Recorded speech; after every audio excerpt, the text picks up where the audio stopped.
Hello, everyone. Welcome back. If you've joined us the past few days, welcome back.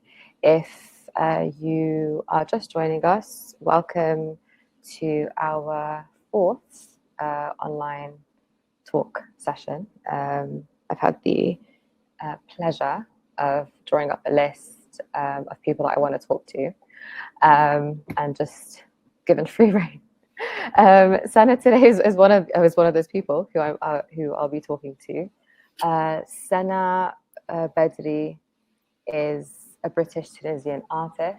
Her motivation to create images is primarily to build and maintain meaningful connections with her subjects and foster a visual dialogue that speaks to those inside those communities. She has been exhibited at the V&A and has been published by the V&A, Elephant Magazine, OMK Zine, and Huck Online. Sana, hi.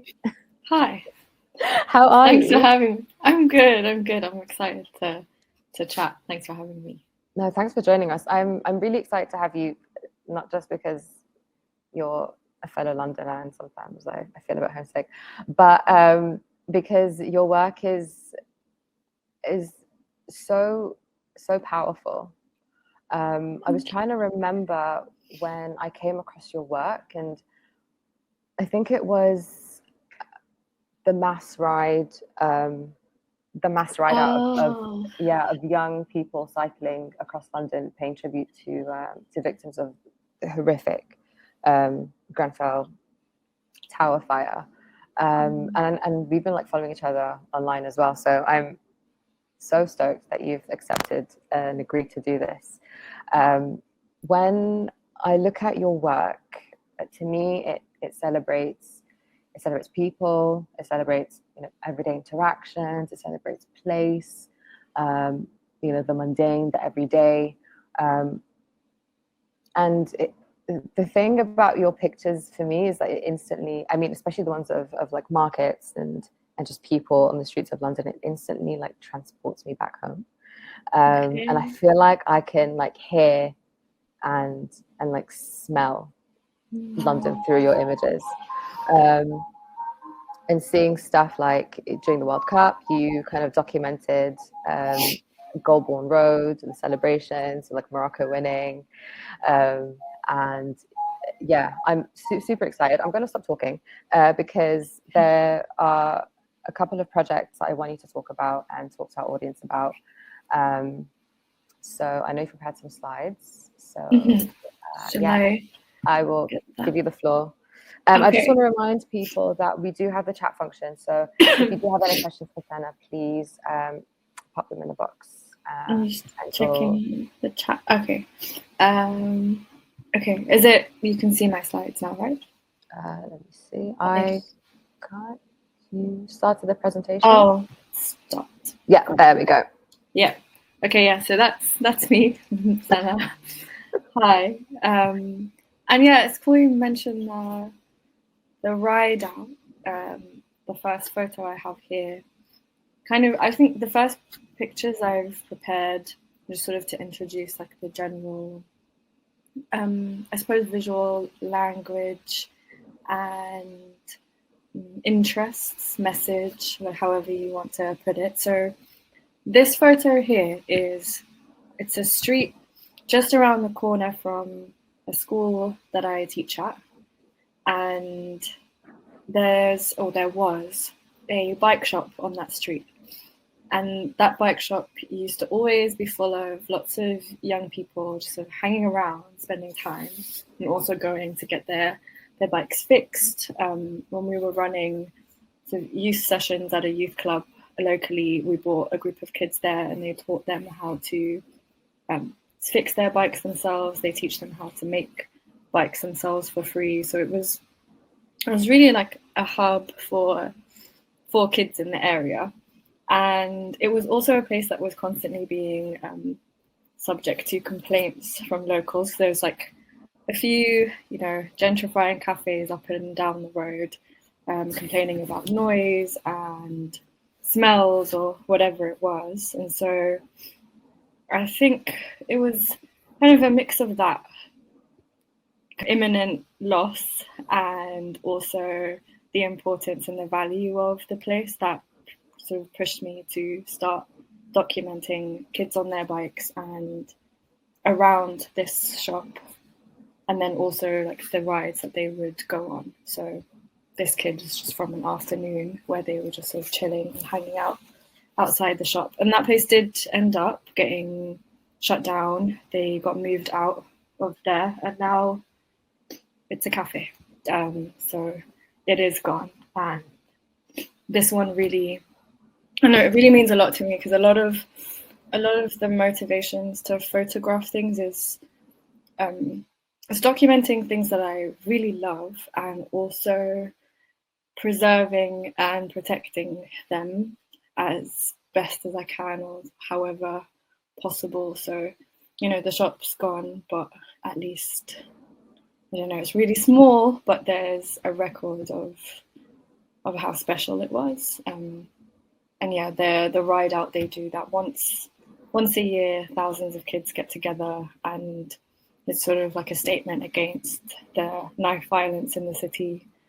And that year, the one that I sort of documented the most was the one where they dedicated it as a tribute to the victims of the Grenfell fire.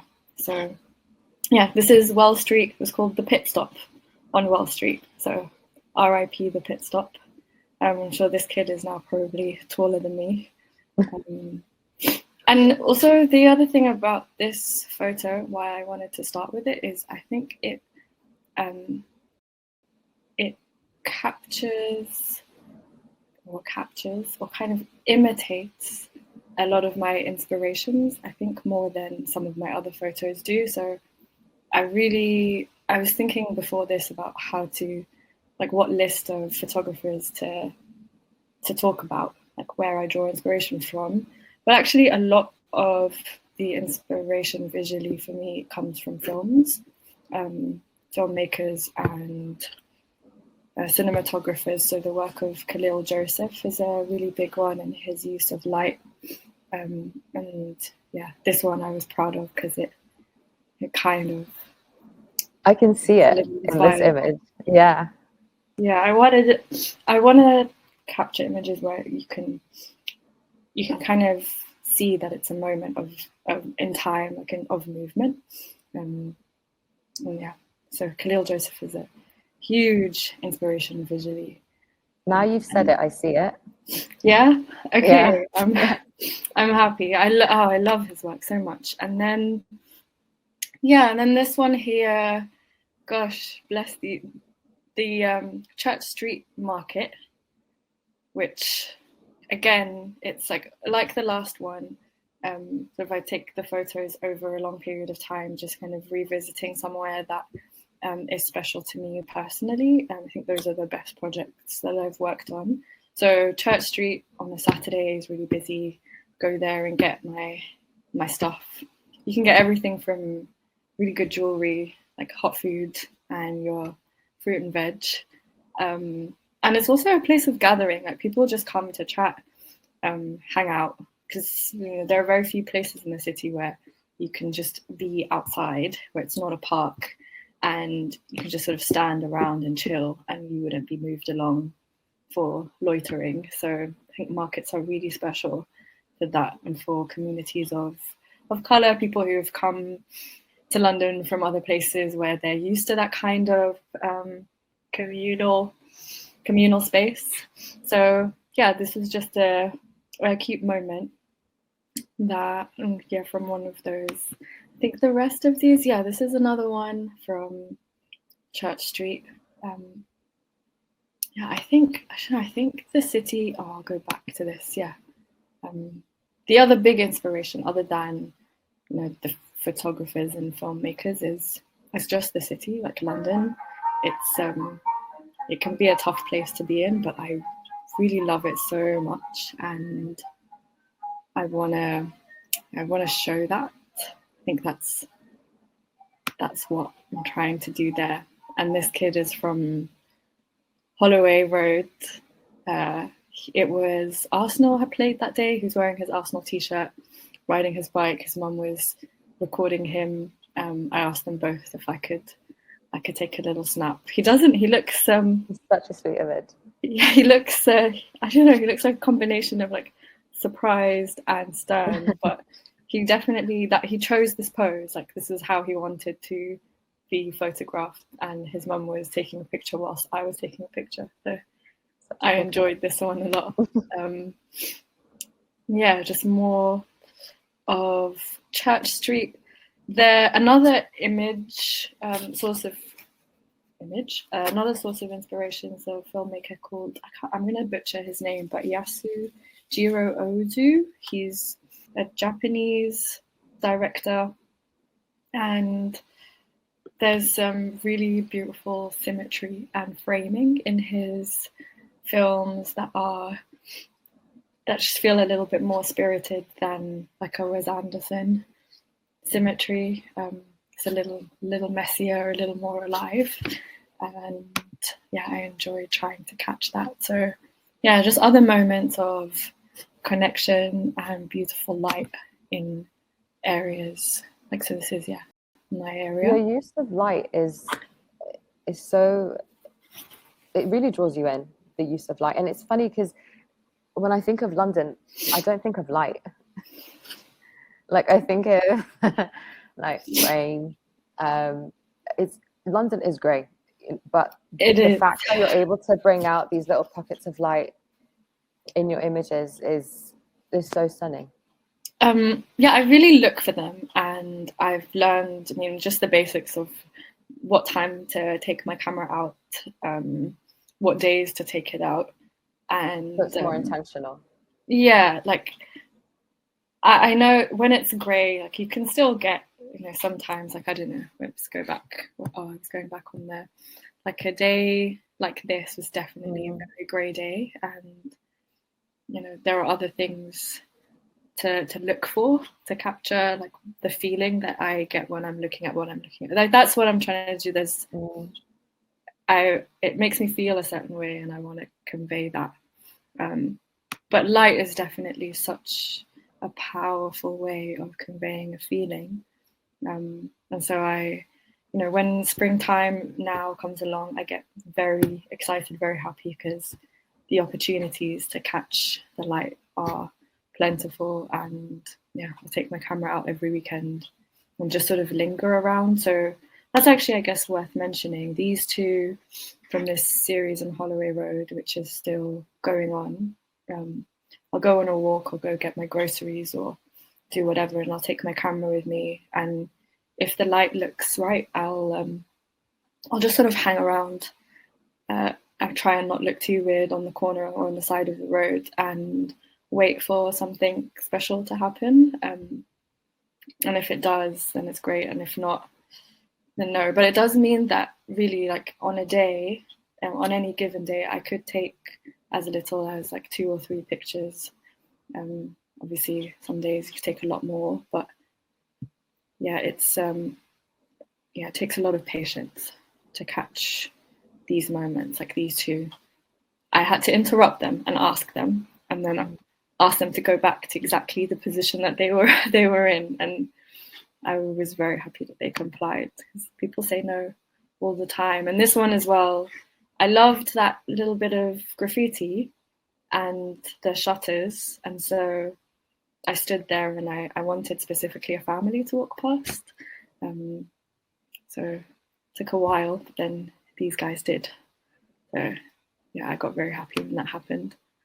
And another moment of light in the market.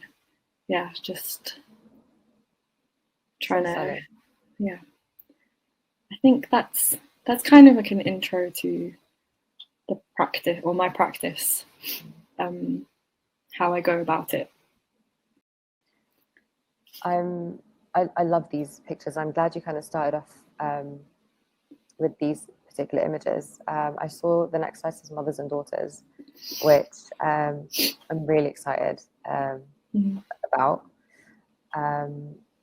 Tell us more about mothers and daughters, and how that came about, and I guess how you approach the subject as a visual storyteller. So, I think I'll put a picture up last time. So with mothers and daughters, I'm not really sure what triggered the initial idea. I think, like all the photos and the projects that I work on, I'm just trying to dive deeper into something that matters to me, hold on to it somehow, and communicate something that I struggle to communicate in words. And so, yeah, my relationship with my mum really, really important to me and shaped who I am. And my mum lives in another country. Well, she lives in Qatar now, so I don't get to see her as often as I would like. And it's just, yeah, I guess it came out of that. I started off by reaching out to close friends who I knew, them and their mothers, asked them if they would be interested. Once I gained some interest, then looked into booking a small, affordable studio in Hackney Wick. I bought that. The backdrops are just big sheets of velvet that I bought from the market, and arranged for people to come. And then I started putting out call outs on Instagram and asking if anybody was interested in coming. So this family here, they reached out based off of an Instagram call out. And I think it developed because, out of respect for the mums and their time, having to travel, some people had to travel really far to come to this dingy little studio. I don't have anything to host them with or to offer them there. And I'm not really, other than the photos, I'm not really giving them anything too much back for their time. And so, like with Divya and her mum, so this one here, I were offered and asked if they have space in their back gardens or in their homes. I could come to them and shoot at their home so they're more comfortable, and it feels a little more respectful. So and then I would just, I guess I had ideas of how I wanted them to sit, but I also like to give them a moment to settle and get comfortable themselves and see what happens. So these two held hands, obviously on their own, and just trying to capture the little details of the relationship, I guess, where possible. Oh, that's the last one. This one was my friend's mum and her grandma and grand aunt were all dressed up and ready for the shoot. So was this at their place? This is outside their block of flats. So we had to tape up the fabric. It was really DIY, and I think, I don't know, I thought about it a lot. I could have redone it and ordered a much bigger piece of fabric, but then I kind of liked, this one is in the studio and I'm really happy with how these came out, but I also kind of like that you could see the traces of where they live with the relationship between the mum and the daughter. So it's all connected. I like how you said that. You can see traces of where they live. I think that's also really important. I feel like this one it probably will be ongoing for a while, but because it's such an emotionally charged project, it's been slow, and I'm hypercritical of how I go about the process, and then what the images look like, trying to be as sensitive and careful with all the moms and daughters as I can be. So it's taking a while to explore this one fully. Right, Cuba double exposure. When I was doing my research, I was kind of scrolling through your Instagram because I realized the algorithm is not your best friend. And from the time that I followed you to now, I realized that there was a bunch of stuff that I just didn't see. And I was like, am I going to be that weird person who goes back like 2 years and likes the picture. So I thought, so flattered.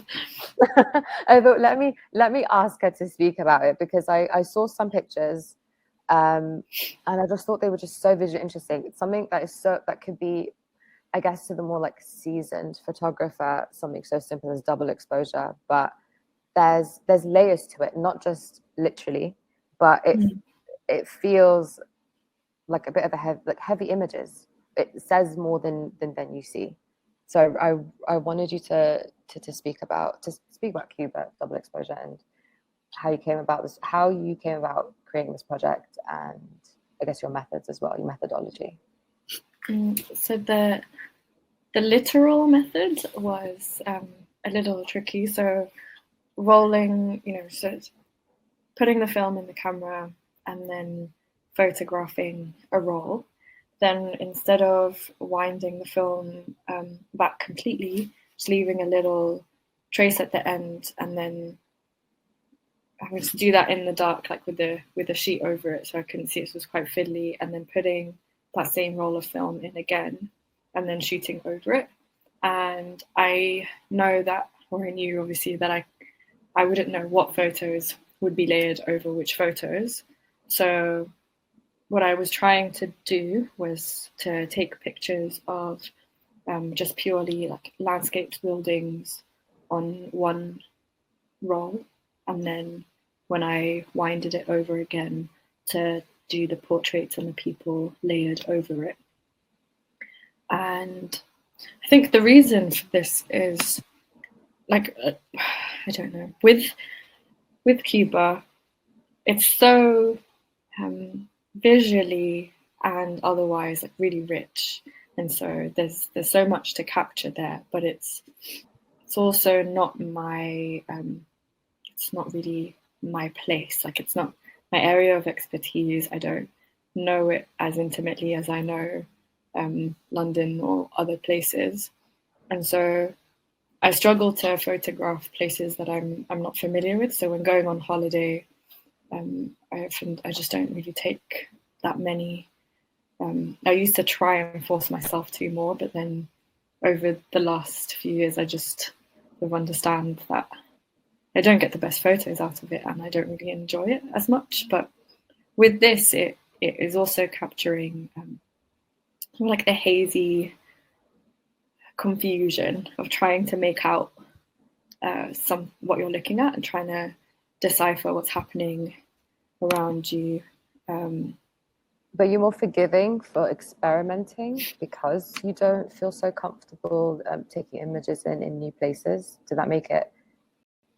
Was it more forgiving to experiment and to do something? Yeah, I mean, it was the first time that I tried double exposure, and I think, and the only time actually. I haven't gone back to it since, and I've thought about doing double exposure in London, but then that's interesting that you asked that, because I haven't thought about that.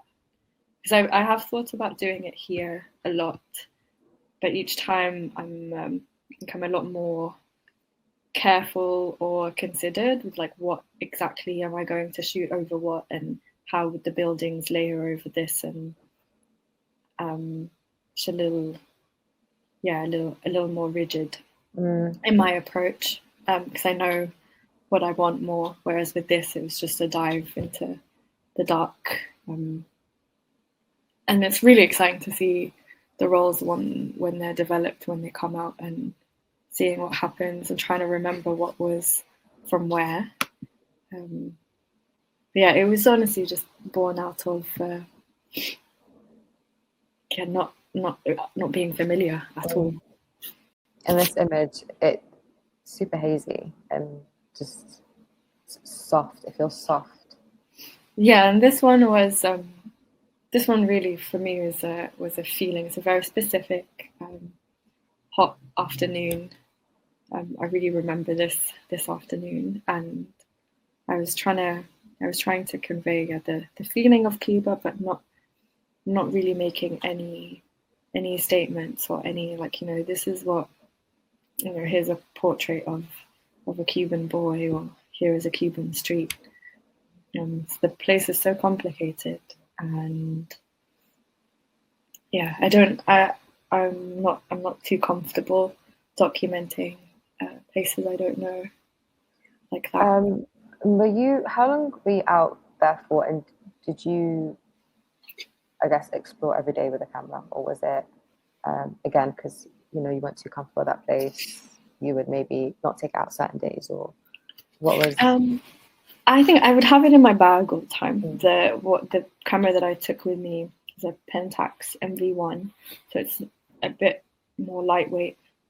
You can just carry it, but most of the time it just sort of stays there, and it's so beautiful. You could take photos of everything really, but I think that beauty isn't what I'm looking for necessarily. I mean, it's nice when something's beautiful, but the love for the thing, the significance to me, or the significance that I recognize for other people, the moment and time, and like understanding that moment in time, trying to capture that, but not looking for a pretty scene to document. And I think I did try initially with one camera. I tried and took a bunch of those pictures, but they'll never see the light of day. I don't feel any connection to them at all. I went twice actually. I was there for 2 weeks the first time and 3 weeks the second. And was this the first time around or the second time around? First time around, because it sounds familiar, right? Yeah. The second time round I didn't. I took some pictures, but I think I took less than the first time. Yeah. Interesting. So now I saw Church Street is next. Yeah. This is one of my favorite projects of all time. Church Street. So 2019, a friend of mine got in touch. She, through the council had a shop on Church Street that they were giving out to different initiatives, organizations for cycles of 2 to 3 months at a time, just to use the space and then give it back. And so my friend got it for the last 3 months before the council took it over again. And she was running like a sort of an alternative youth art school, art project space. So different people running different art classes, courses, programs for young people in the area. So it was already, this is, the market photos that I was showing you earlier, it was the same market. So it was already a place that I was really connected to, and then working with young people. So the time that I spent there was teaching some kids how to use film cameras themselves and take their own pictures, and then also putting up this backdrop. So this is in front of the shop window, and on the market days on Saturdays be really busy and people coming up and down asking what's going on, what is this backdrop, us stopping people to ask them if they would be photographed, and just capturing people and kids, passers-by in the market. Then those photos would get developed the next day. They'd be put up on the window, so on the glass right by this backdrop would be sort of like a tiled array of pictures, and so people would come back. So we tell them they could come back. Some people would just kind of be wandering back and notice their pictures there, and they could take their photos for themselves. We did that for about a month and a half. It was that kind of ongoing conversation with the market that I really enjoyed.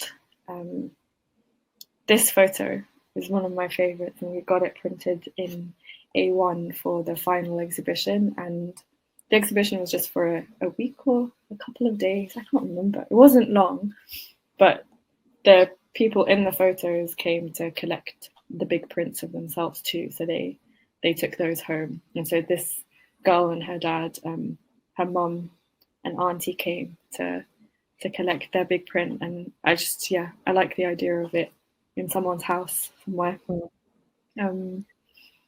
Were these pictures part of the book, The Same Moon Above Us? Yeah.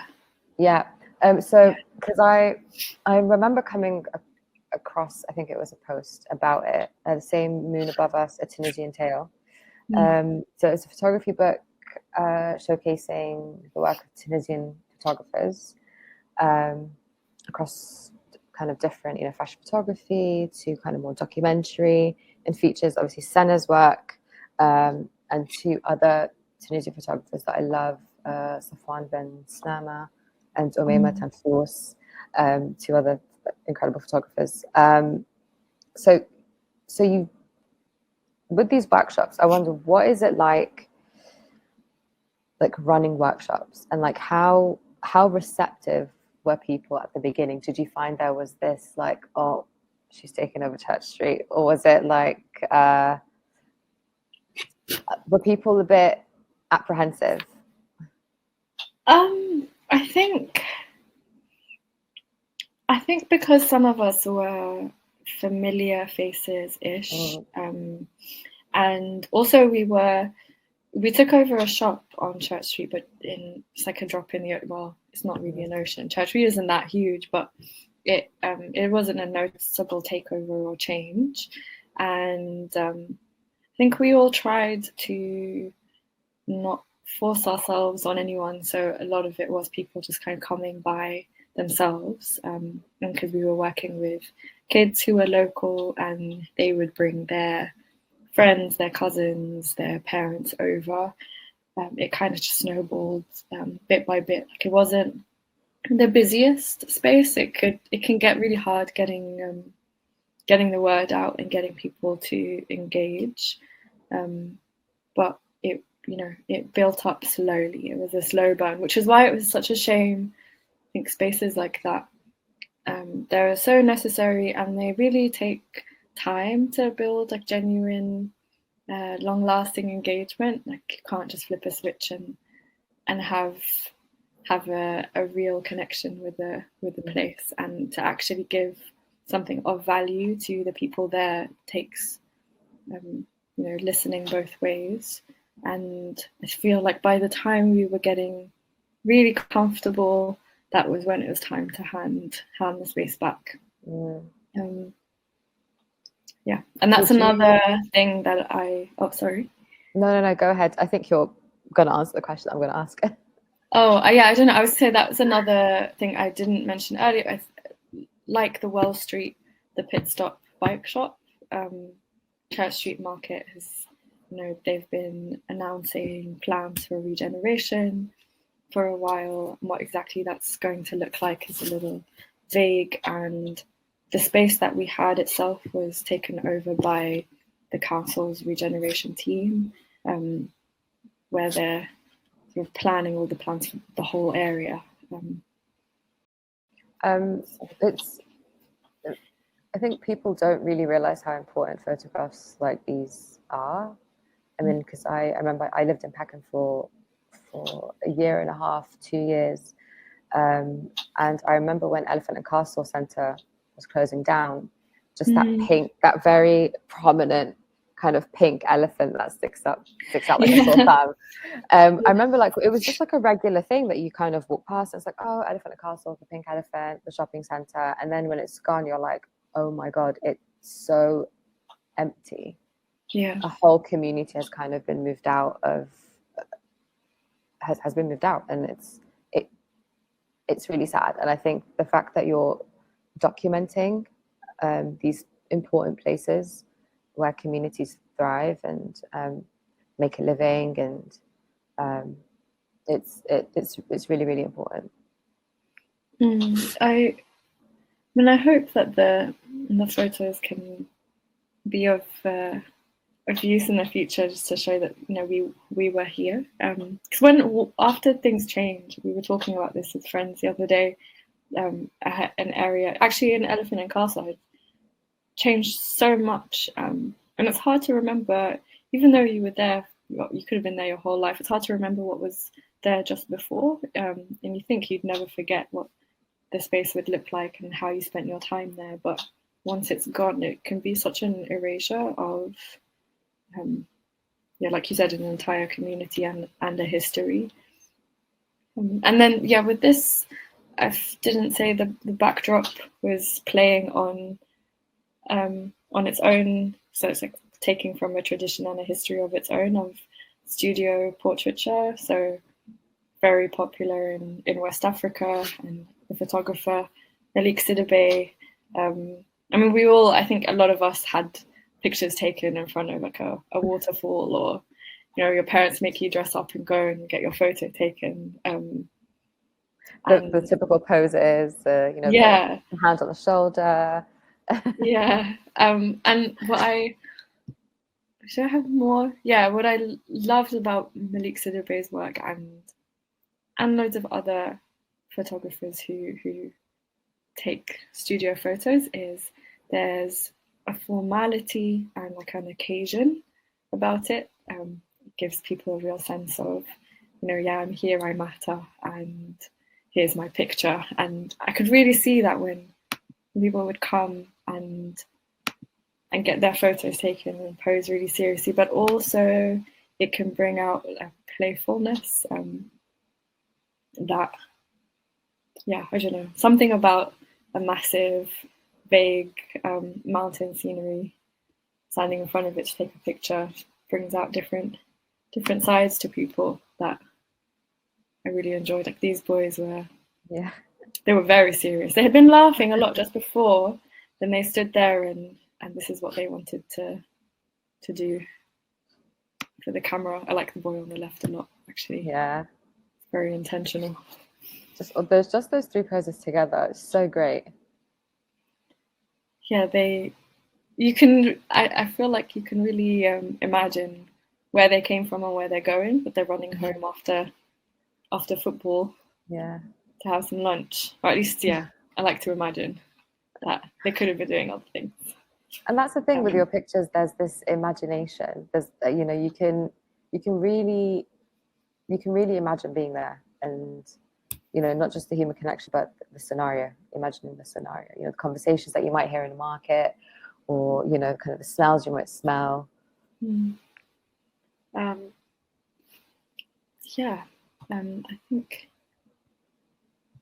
think that's the last.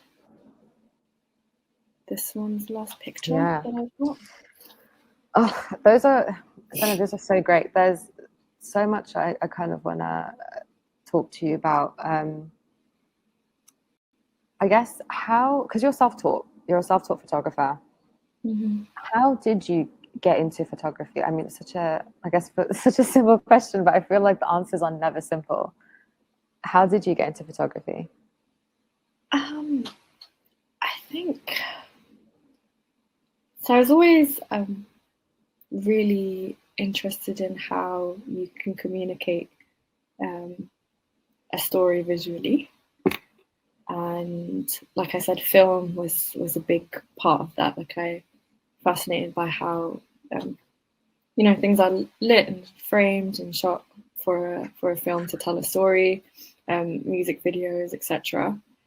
And so it just was like a natural evolution of that interest. It felt like I was just looking at things. I started looking at photo books a lot more, buying magazines when I could, and it's just noticing what kind of pictures I resonated with and connected with, and what kind of pictures I wasn't interested in at all. And then just it snowballing from there. So I bought a camera, started taking pictures on the side just of like my family and day-to-day things. And then my friends who run a collective here called One of My Kind, they were a really big part of my journey into actually taking photography seriously personally and like putting work out there. So photographing their events, which was we were just taking pictures for each other and our friends, and then submitting work to their zine and getting it published. I remember for the first time from Actually, I said what I said about holiday photos, but I think it was pictures of my trip to Japan. There were like 2 photos that got printed in one of my kind, and that sort of encouragement and validation really pushed me to keep going. And it just went from there. It just was like constantly pursuing and like looking for the words to say what I want to say about the things that I loved. And then one thing would just lead to another. Like people would reach out and ask me to photograph things, and here we are. Yeah. What was the response from your family or was your parents? Of taking pictures of them? Or maybe just, this is the thing I'm doing now, I'm a photographer. Oh, they were super excited and encouraging. The thing about my work with photography, though, is that I do it alongside my teaching job. I teach at a secondary school, and so I haven't had to have a conversation with them about how I am solely focusing on photography now. But they very, very encouraging. They like looking at pictures and making comments about which ones are their favorites. So yeah, I think they could see that I was interested in something along those lines for a really long time. Yeah. So it just made sense. What was your first camera, actually? Or what is your favorite? Is it just analog, or is it digital, or digital and analog? My first camera was an Canon EOS 5D, so DSLR. I ditched that a long time ago. Yeah. I started taking film photos, I think maybe like 9 years ago. And yeah, I haven't really gone back since.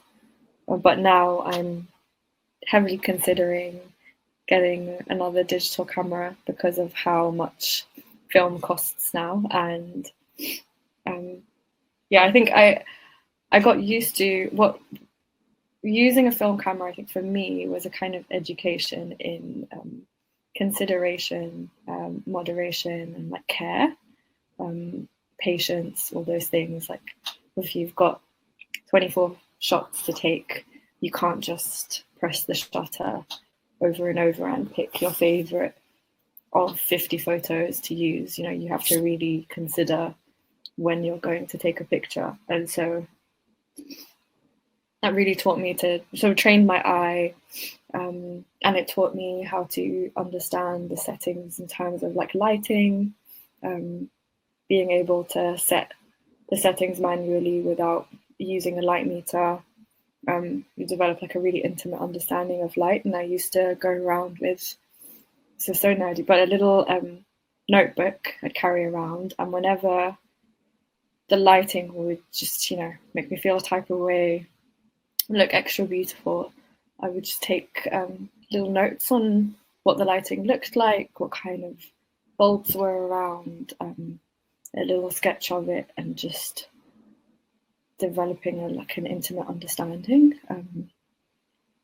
There's, oh my gosh, what's his name? Oh, there's a New York photographer that his work, he would take photos. I can find it if I look on my phone for a second, but I will. He would photograph people on the streets of Harlem at night on film. And I went to, you know, really beautiful low light photos, like incredible, like visceral pictures. And he said in one of his talks that really stuck with me, was to make sure that you intimately know or really get to know the street lights in your city. So you're just paying attention to light from shop fronts, what street lights look like, you know, what does the light look like at this bus stop during sunset, things like that. So film, I'm going to find his name. Yeah, go for it. Film taught me a lot, but now I think that I think I can apply that same consideration with a digital camera. It's not necessary. There is an effect that you get obviously visually with film and the grain and stuff, but you can do that really easily in Lightroom if you want to. And this is just to anyone who wants to play around with the camera and try it out. And if film, because it really does cost so much now to buy film and develop it. So if that's putting, digital is great too. I want to know about the way you approach subjects. Were you ever, because now you said you kind of linger in the background and wait for something to happen and you take a photograph. How easy did that come? Did you struggle with kind of shyness at the beginning? How did you overcome that, if that was the case?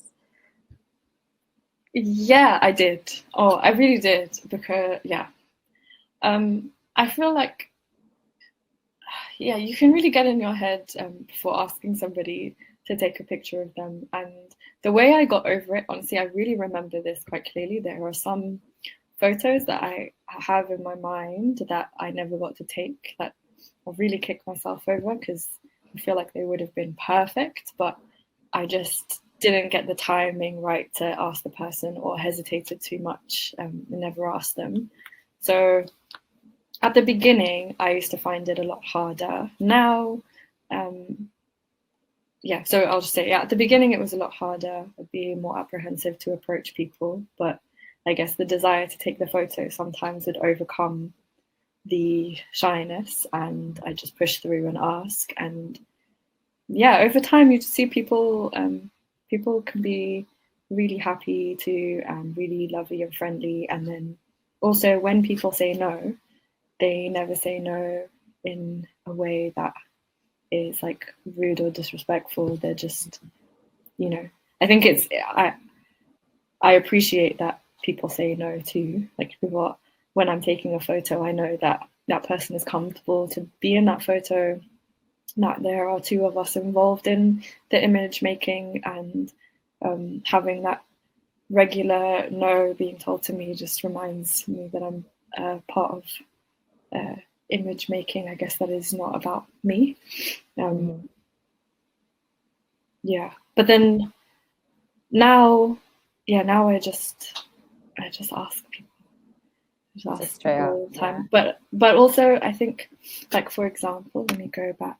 I can find it depends if people are further away and like their faces are not prominent and like major in the shot, then I will just take a picture of like sort of the scene with the people in it without saying anything. But if it's so say I'm trying to go back and use one as an example, the couple on the bench, that was a tough one. On the bus, on the bus stop, that's it. Because I won't just, when I say I just ask, I still have now photos that I wish I took that I didn't, but I don't have a problem with the fact that I didn't, because it'll be for example a moment between a group of people that it just doesn't make sense to interrupt. Like I'm not trying to impose myself and disrupt the flow of someone's day just to take a photo. So I wouldn't like jump in front of someone whilst they're rushing to catch a train, for example. And like if two people are sharing an intimate moment, I think 2-3 times before saying anything to them. And these two, I was waiting for a bus myself at that bus stop. So we were there for a while, and they were leaning on each other like this, and then they got up. I made eye contact with the lady, and then I used that as my segue to ask her, "Hey, do you mind?" But I was really close to missing this photo, because if they just stayed like that the whole time, I don't think I would have gone up to them. Yeah. Before we went live, actually, you mentioned that you're working on on a project currently. Can you talk to us a little bit about that? Yeah, that one. I'm working on a project about amateur boxing in. I'm so glad you mentioned this, because that was one of my questions. I was going to ask you how you pick your subjects. So this is great. So with the boxing, it was actually through friends who are involved with local boxing clubs, training and being trained themselves. And so I shot one boxing club for that reason to start off with, and then was going back to shoot their training sessions over a few weeks, getting to know the different sort of boxers participating. And that really opened my eyes to another world and community that I hadn't really seen before. So going to my first amateur boxing tournament and shooting that, it's a very working class sport. It's it's just a very interesting space to be in, and I'm still, because I'm still in the process. Actually, this weekend there's another tournament on Sunday, so I've been trying to write out a summary, sort of articulating what it is about the tournaments and the people involved that have inspired me to pursue this. But the words just haven't come to me just yet. But it's definitely about a community of people who come together, finding purpose and sort of discipline and connection and dedication to something, in a city where at the moment, if you're not wealthy, it's very tough. And there's also something in the playing out of violence and anger in a controlled way, that I just find interesting, that certain communities are drawn to or maybe succeed in more than others. And these are all, I mean, is it called the Trojan Amateur Boxing Club, if I'm not mistaken? So the Trojan Amateur Boxing Club, Church Street, Brothers and Daughters, these are all a work in progress and still like a long-term project, is what I'm trying to say. Yeah, so with like Church Street, like I have a set of photos that I could say are a complete set, but I'm definitely, like, that relationship that I have with the place is still ongoing, and I think as long as I have a relationship with the place or the people, then the project is ongoing. So with the boxing one, I think that, eventually, because I personally am not involved in boxing, and I won't be, although I've been really enjoying it, it's not the boxing that I'm specifically passionate about. So once I feel like I've captured that story, that project will come to a natural end. But Church Street, the markets, just the city in general, all of those are definitely ongoing. And that, the photographers like Joseph Rodriguez in Harlem and Helen Levitt, who I always go back to their work, and they just documented their boroughs for years and years and years and years. I think that's what I'm aspiring to, maybe. I see we've got like 6 minutes left, and there's something I really want to ask you. Before we went live, you mentioned kind of like a reference list, and I was actually gonna kind of bring up referencing and like education. There is this podcast that I'm obsessed with. This is relevant. It's writer Phoebe Lovett. She has this podcast called Deep Read, where she kind of speaks to big thinkers and like Danielle Pender of like The Past, and Yoon Ahn, the creative director of Ambush. And she does this really great thing where she asks them for like a reading list, as like a, and so I was just wondering, what are some, I know you've mentioned like Khalil, you've already mentioned some like cinematographers and photographers that you kind of referenced, but are there any, I guess, books or films or music videos, things you kind of go back to? Oh gosh. So the photographer, I saw somebody comment. Oh, Charlotte. Yeah, Charlotte is Roy de Carava. Tasweer. Roy de Carava is incredible. I could only hope and pray one day to like be a fraction of what he's done. But the one that I was actually referencing is a photographer called Khaliq Allah. I found Khaliq Allah. I don't think he pronounced it. I know exactly who you're talking about. Yeah, so he used to have a Tumblr, like back in the Tumblr was a big source of, like, that was my research center when I was younger, and developing an eye for photography, and he used to post his photos of like night shots in Harlem of people, and I still till now I don't know how he manages to get that kind of color and exposure at night on film, and yeah, he said the thing about know your streetlights well.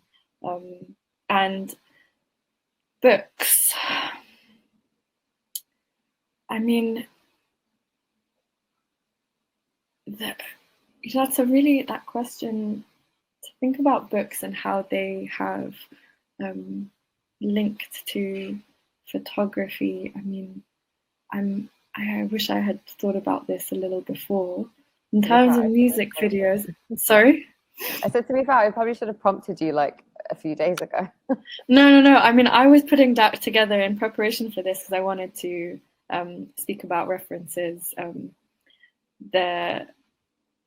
mean, in terms of books, there's some books that I read that are just sort of around, like, sort of they're not about image making, but just around the topics and conversations that kind of draw me to photograph whatever it is I'm photographing. So there's a book called Gentrification of the Mind about how Manhattan really transformed in the 80s and 90s, and it's a really sort of intimate portrait of a place, and like a tragic story of how it was lost and how so many people were pushed out.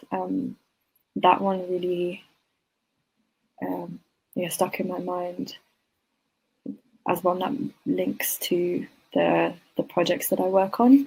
And music videos, I'm getting a note open on my laptop. I have a list of music videos that I have used as like different references. I'm trying to find it, but the films, I mean, things like Uncut Gems and that sort of chaotic movement, I think is really interesting. And I mean, I don't know if I'm gonna take photos in that way, but Yasujiro Ozu, the cinematographer Hiro Murai, and his work on like Atlanta. There's where I'm trying to find The Fall and the color in the film The Fall. I'm obsessed with that one. And Chungking Express, the reds and the blues on that one. Trying to get, this is actually from my document. The Light in Call Me By Your Name. Music videos here. So Janet Jackson, Got It Till It's Gone. I was going to actually ask if that was on your list. Yeah, and Cesaria Evora, Saudade. There's like the Avalanches, Because I Meet Amadou and Mariam.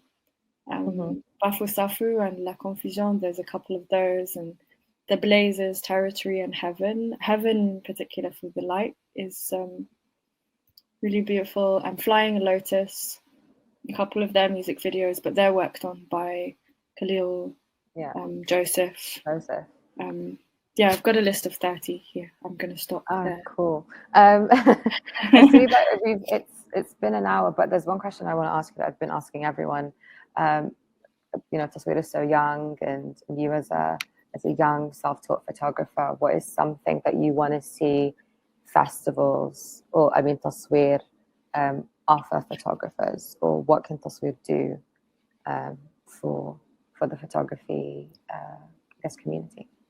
I think it would be so exciting to see Tasweer commission work projects from artists and put them together in exhibitions where people have to come together to look at the work and gather around it and discuss it. And that would be really exciting. Community.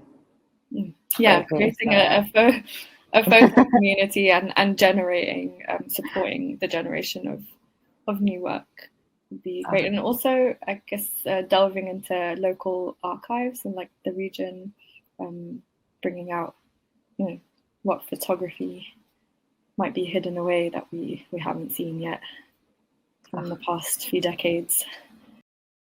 Sana, thank you so much. Thank you. I'm so happy you did this. Your work brings me so much joy, and the love that you have for London and its people, for me, it just makes me so happy. Thank you.